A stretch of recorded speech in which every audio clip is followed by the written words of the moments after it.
Hello and welcome back. Here we are going to see how to find out the integration by using trapezoidal rule, and we are going to write the C program for the same. Now first of all we will see what is basically an integration. So if you have a function, say y is equal to f of x, and if you want to find out the integration of this function within a limits, say maybe x0 to xn. So what we will do is we will find out this integration y dx from x0 to xn, and this is same thing as integration from x0 to xn f of x into dx. Now this is our integration. Now basically what is integration? So first of all I will draw a graph here. So on this y-axis we have f of x, and on x-axis we have x. Then we may have any function, say f of x may be, it may be equal to x, it may be x square, x cube, it may be sine x. So whatever it may be, it can be any function in general. So in general I will draw this function to be like this. Then integration is basically nothing but area under that curve. So here it will be area under this curve. Now here we have specified the lower limit as x0 and the upper limit as xn. So this will be, this curve may go again further, but we will consider this from x0 to xn only. x0 to xn only. Now basically integration is nothing but area under this curve when we consider these two limits, that is x0 to xn. So the area integration f of x dx is nothing but this area. Now to find out this area we have different numerical integrations. Here we are going to see by using trapezoidal rule. So basically what trapezoidal rule is doing is nothing but it will divide this into a number of parts, say maybe 10 parts, 20 parts or 100 parts and so on. It may divide into in general n number of parts. So we will divide this along x-axis into equal number of parts like this. So these are the vertical strips. Remember they are same equidistant along the x-axis. So like that we have the last one as xn. So this is x0, then this will be x1, x2, x3. This will be xn minus 1, and the last one will be nothing but what? Xn. And then we consider this area here. Okay. Similarly we consider this area. So we consider these areas, and in case of trapezoidal rule we consider this to be a straight line here, and therefore this area is approximated actually. Say for example here in this case we will consider this area, therefore what happened, this will be approximated, we will consider this area. Here again it will be approximated, this part will be extra but that will not be considered. Here it will be like this. Similarly everywhere it will be like this. Okay, so we will consider these areas. So and we add up all these areas together to get the final trapezoidal rule. So what trapezoidal rule says, that if we have a function f of x from x0 to xn, then this integration x0 to xn y dx, or it is f of x dx, this is one and the same thing because this is y is equal to f of x. So x0 to xn f of x dx is nothing but, by using trapezoidal rule, this integration is given as h divided by 2 into bracket y0 plus yn, and plus 2 times we have y1 plus y2 plus so on up to yn minus 1. So this is the formula for trapezoidal rule. Now what is y0, what is yn, what is x0, what is xn? I will explain it with the help of an example. We will take this a simple example. We can take, say y is equal to x or y is equal to x square, like that. We can take any simple example over here. Say I will take simple example, say y is equal to x for example. I will take simple example, y is equal to f of x is equal to x. Now here if we directly put this value over here and okay, so I will just draw this graph also for you for this particular function. So this is our x-axis and here we have y is equal to f of x, and in this case we have it to be equal to x only. Now you know that y is equal to mx plus c. Y is equal to mx plus c is the equation of line. Now if c is equal to 0, then what will happen? If c is equal to 0, c is the y-intercept. If c is equal to 0, it means that that line is passing through the origin.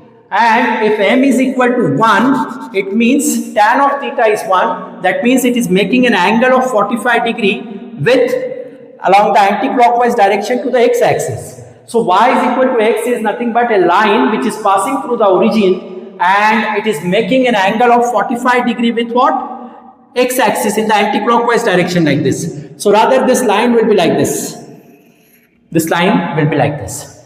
Now we will consider this is the origin and we will consider this to be x0, say for example x0 is equal to 0, and we will consider somewhere here we have 1 suppose. So we have say xn is equal to 1. Okay. So what happened here in this case?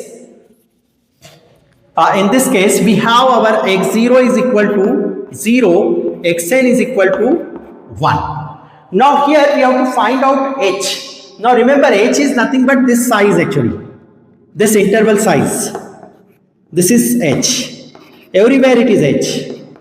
Okay. So here in this case, suppose if I take this small n to be equal to 10. Small n is equal to 10. So if we take this small n equal to 10, then what will happen? This h is given by xn minus x0 divided by n. So if I substitute these values over here, that means 1 minus 0 because xn is 1, x0 is 0 and divided by 10. So it comes out to be equal to 0.1. So this means h is equal to how much? 0.1. H is equal to 0.1. It means it will be somewhere here. Say we have to divide it into 10 equal parts. So say somewhere here it will be 0.1. Then remember this is nothing but our x1. And x1 is nothing but what? x0 plus h. Similarly we have here x2 which will be nothing but what? x0 plus 2h. And like that we have so on up to the last one will be x0 plus 10h. That is nothing but what? 1. So they are equally spaced along x-axis. Okay. Now, okay, this is okay now. Now we will find out this integration. For that purpose, what I will do is I will make a table here so that you will understand the basic concept of how we are finding integration. So I will write down here as x. Here I will write down y, and yeah, I will make some space over here. Okay. Now, this is our function. Y is equal to what? It is simply x only. Because y is equal to f of x is there, and that is same thing as what? X. Y is equal to f of x equal to x only. So, we have initially our x0 that is equal to 0. So, I will write down it here. x0 is equal to 0.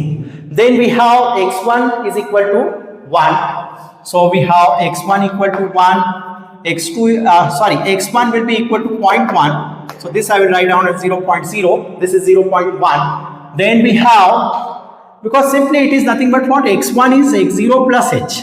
Then x2 is what? x0 plus 2 times h. This x2 is what? x0 plus 2 times h. And h is equal to 0.1. So it will be 0 plus 0.2. So that is nothing but what? It will be 0.2. Then we have x3. x3 is 0.3. Then we have x4 equal to 0.4.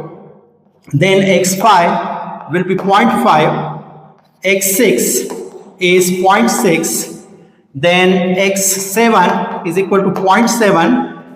I will rewrite this formula later on again. I will just rub from this part, okay. Then we have x set is equal to 0.8, x9 rather, okay, x9 is equal to 0.9 and xn is equal to what? 1.0. Now this function is y is equal to f of x equal to x, means whatever is the value of x, we have to write it over here. Okay, so it means this will be our y0 will be equal to simply this value only. So it is 0.0. Then y1, it will be same thing as this value, so it is 0.1. Then y2 will be 0.2. Then we have y3 is, of course, f of x3 it will be, so it is nothing but what? 0.3. Then y4 will be equal to 0.4, so there will be same values here. Then we have y5 is equal to 0.5, then we have y6 equal to 0.6, y7 is equal to 0.7, y8 is equal to 0.8, y9 is equal to 0.9, and last one is nothing but what? y10, that we will call it as yn here, and this is equal to 1.0. Okay, now we will use the trapezoidal rule from this table, and we will substitute these values over there to find out the value of integration. So what is the trapezoidal rule which we have already written here? I will just rewrite it. It is nothing but integration from x0 to xn y or f of x dx. So I will write on y dx is equal to h divided by 2. Inside bracket we have y0 plus yn, and plus we have 2 times 0.1 plus 0.2 plus 0.3. Okay, I will just write down these rather y1, y2, etc. Then we will put those values there. Plus 2 times we have y1 plus y2 plus y3 and plus so on up to yn minus 1. Okay, now in our case yn minus 1 is nothing but what? y9. So we will just put these values of y0 to yn over there in that formula, and also what we are going to do is we are going to put the value of h also. So what will be this integration? This will be nothing but h, we have calculated this value, h is equal to what? 0.1. So I will put it here, 0.1 divided by 2, and inside bracket we have y0 plus yn. See here, this is y0 and plus yn is 1. So y0 is 0, yn is 1. So I will substitute this value here. So it will be 0 plus 1, and plus we have 2 times. Now value of y1 is 0.1. So I will put it here. Plus value of y2 is 0.2. So I will put here. Then value of y3 is 0.3. So I will put all these values over here first. 0.3 plus 0.4 plus 0.5 plus 0.6 plus 0.7 plus 0.8 and plus 0.9, and this bracket also completes. Okay, so now we have to just simplify these values over here to get the value of integration. So I will write down it here now. So this value of integration, say integration from x0 to xn y dx is equal to h is 0.1 as it is divided by 2, and here we have 0 plus 1, that is simply 1, and plus we have 2 times. Now we have to find out sum of all these. So it is 1 plus 2 is 3, plus 3 is 6, plus 4 is 10, plus 5 is 15, then 21, 28, then 36 and 45. And 1 point will be shifted there because there is all our points. Okay, so it will be nothing but what? 4.5 its value. So if you simplify this, it will be 0.1 divided by 2, and this inside bracket 1 plus 2 times 4.5, so it becomes 9, so it becomes 10 now. So this will be, point will be shifted here, so it will be 1. So the value of integration, that is integration from x0 to xn y dx comes out to be equal to 0.5. because here our y is equal to x. Now, if we do this directly here, that means integration from 0 to 1 x into dx. So it comes out to be equal to x square divided by 2 and limit from 0 to 1.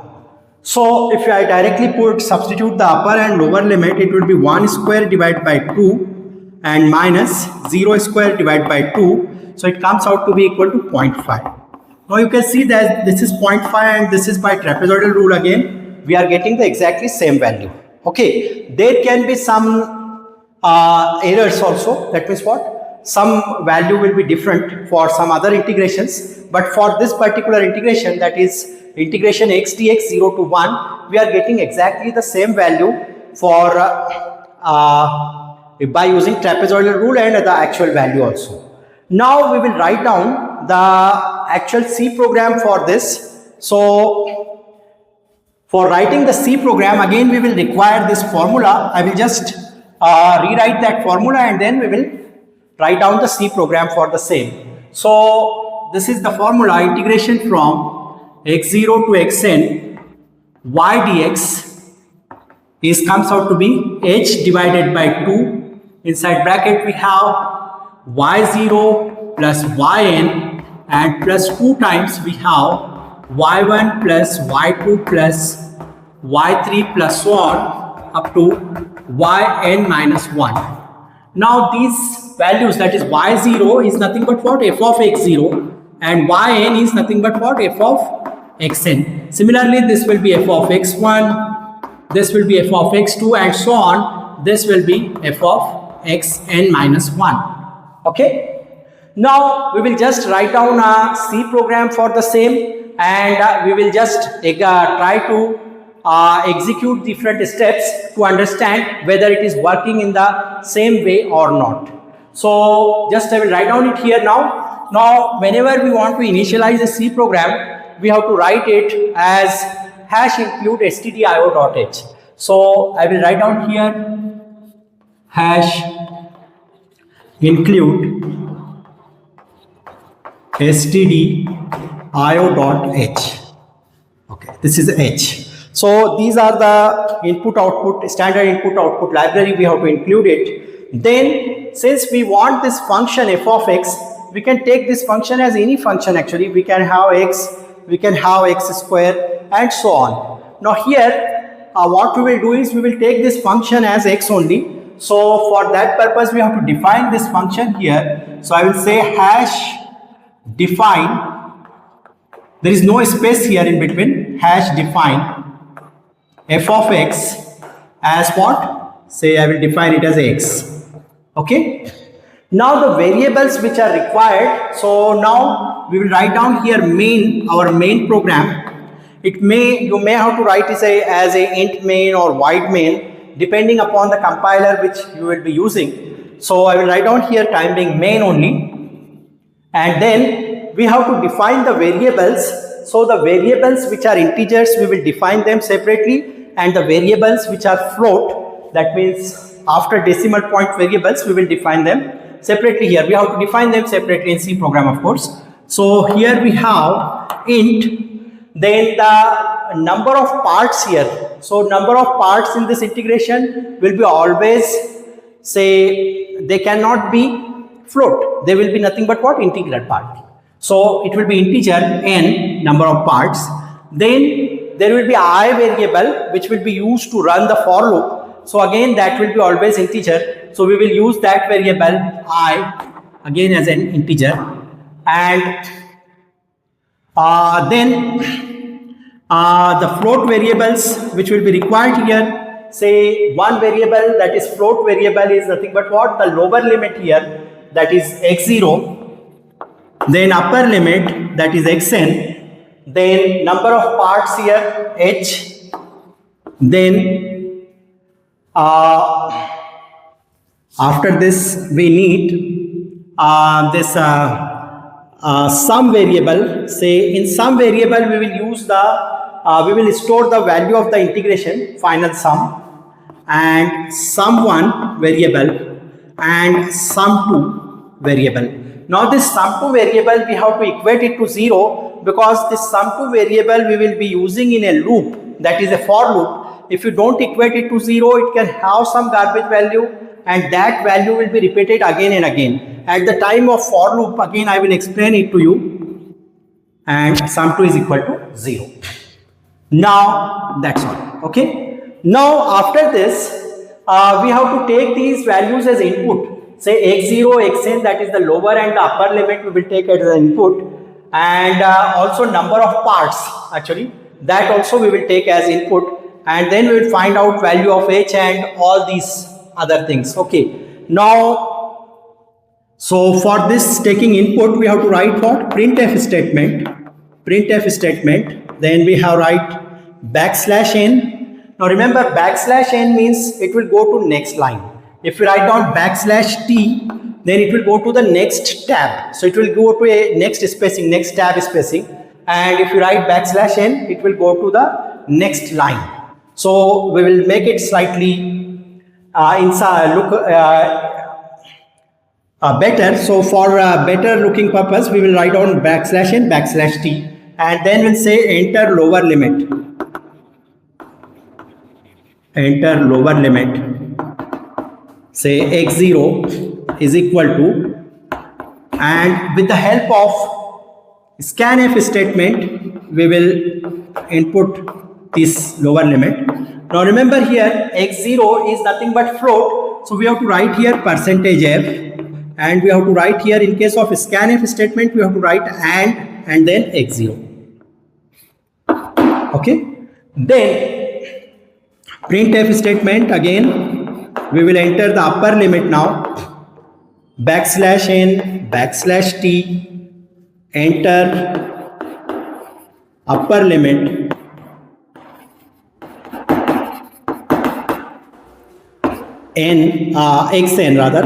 xn is equal to, again we will use scanf statement here. So we have scanf %f and xn, and then we will take input as number of parts.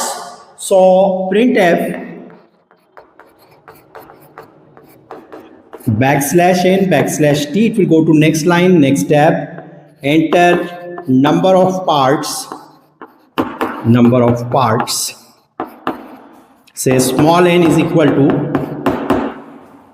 then we will use scanf statement here again, scanf %. Now this number of parts small n is in the integer area, so we have to write %d. For float we have to write %f.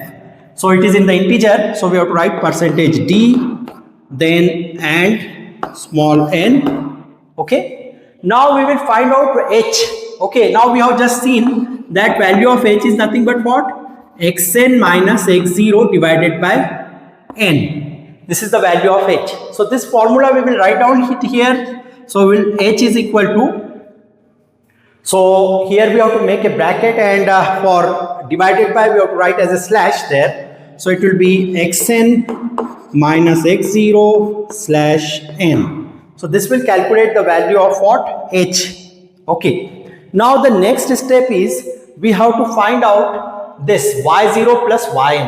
Now y0 plus yn is nothing but what? F of x0 plus f of xn, and this we are going to store in what? Sum1. We are going to store it in sum1. So I will write down it here as sum1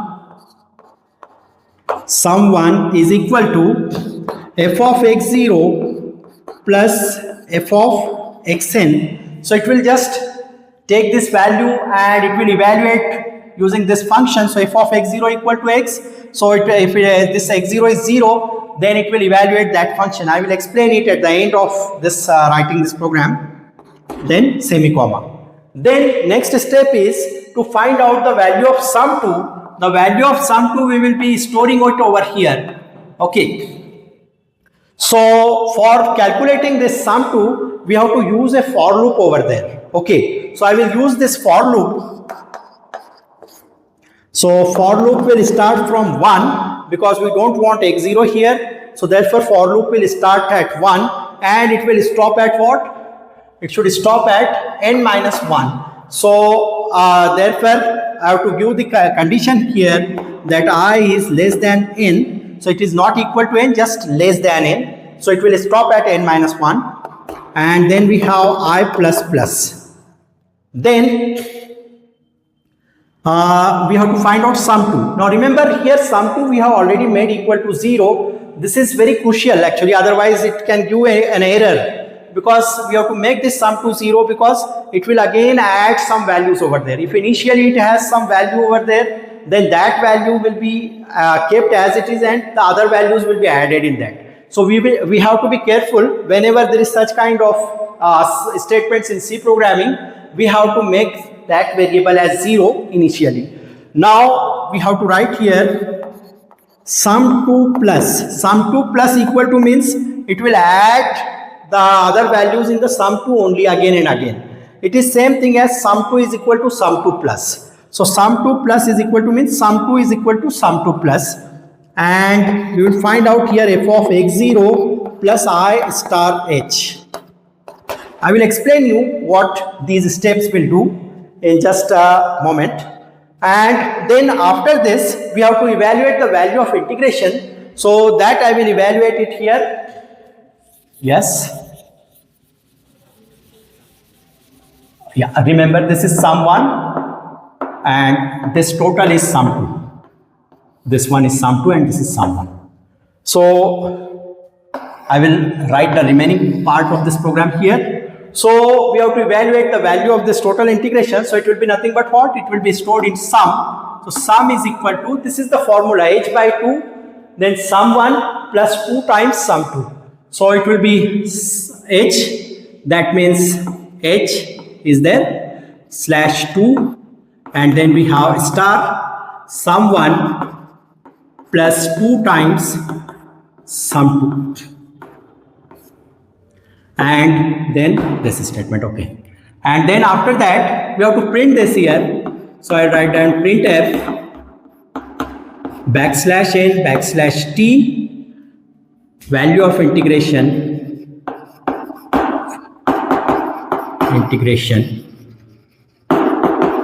is equal to percentage f, and here we have to write what? Sum, this complete and this is over. Now we have to write get ch here to get an character, till that the screen will remain there, and then return 0. The return 0 will be required, and that's all. So this is the program. Now I will explain you how this program will be executed in step by step. So first of all, what we will do is, whatever variables we have already defined, we will assign them some boxes. That means we will assign them some space over there.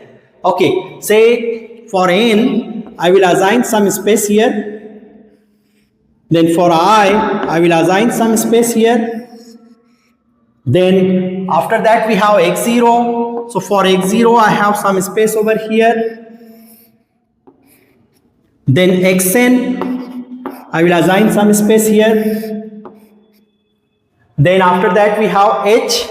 So for h I will put this space over here. Then after h we have sum. So I will assign some space here. Then we have sum 1. So again I will assign some space over here. Then sum 2. Again I will assign some space over there.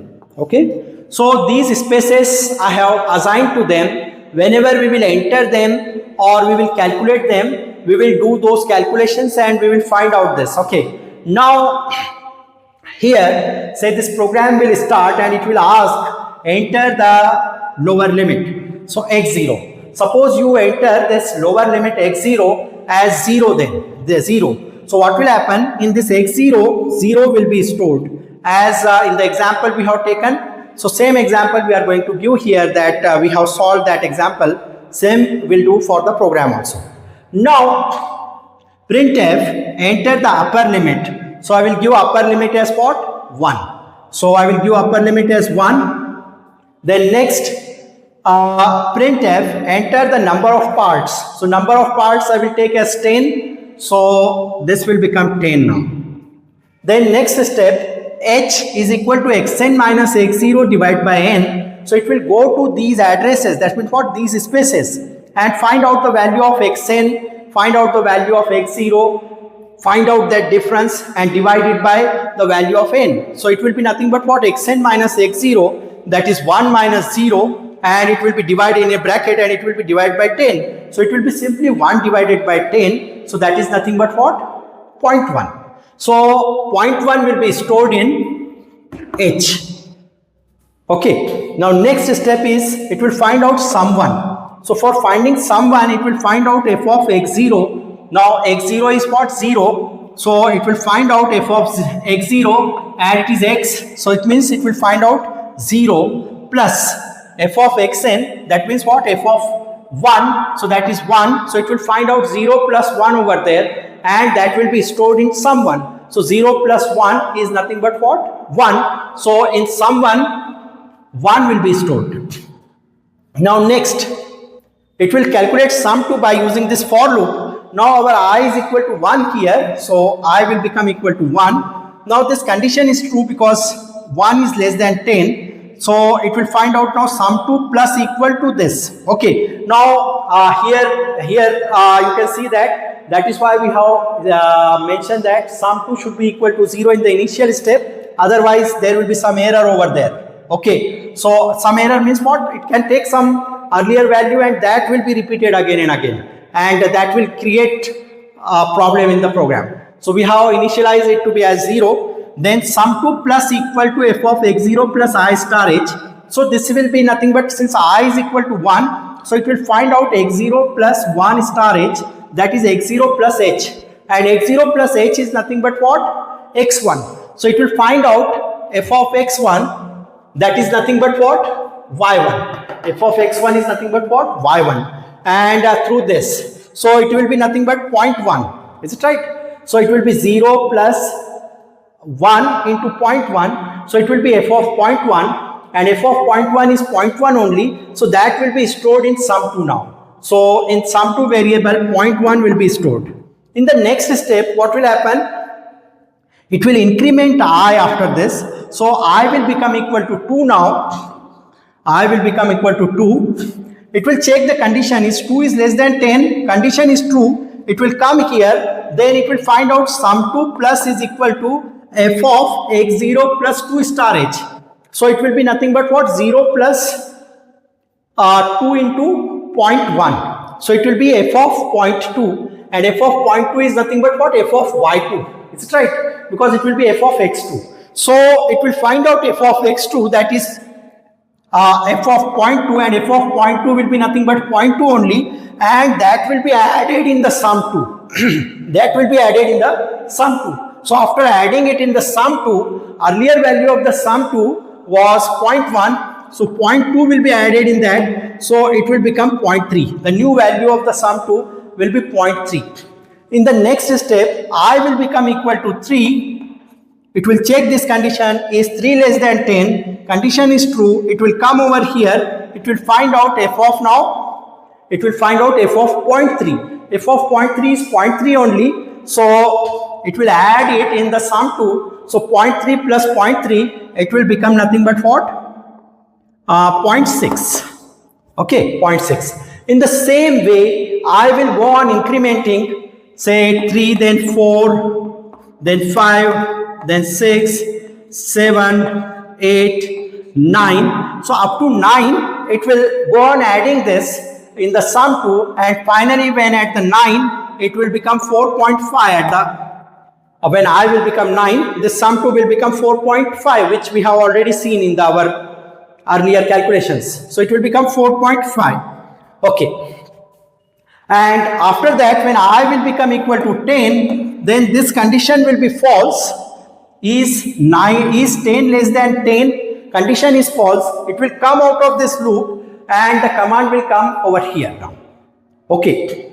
Now by using this formula, that is sum is equal to h by 2 star sum 1 plus 2 star sum 2, it will find out sum. That is the value of integration we are going to store. So it will find out this as sum is equal to 0.1 divided by 2 multiplied by sum 1, that is nothing but 1 plus 2 times 4.5. So it will be 1 plus 2 times 4.5. So 2 times 4.5 is 9 and plus 1, so it will be 10 multiplied by 0.1, so it will be 1 and divide by 2, so it will be 0.5. So it will find out the value of integration and it will store in what? Some variable. And finally here the printf statement, with the help of printf statement we will print the value of that integration over there as whatever it comes. So here it is coming to be the 0.5 value of that integration, so that will be printed over there. I hope that you understand this explanation. Thank you.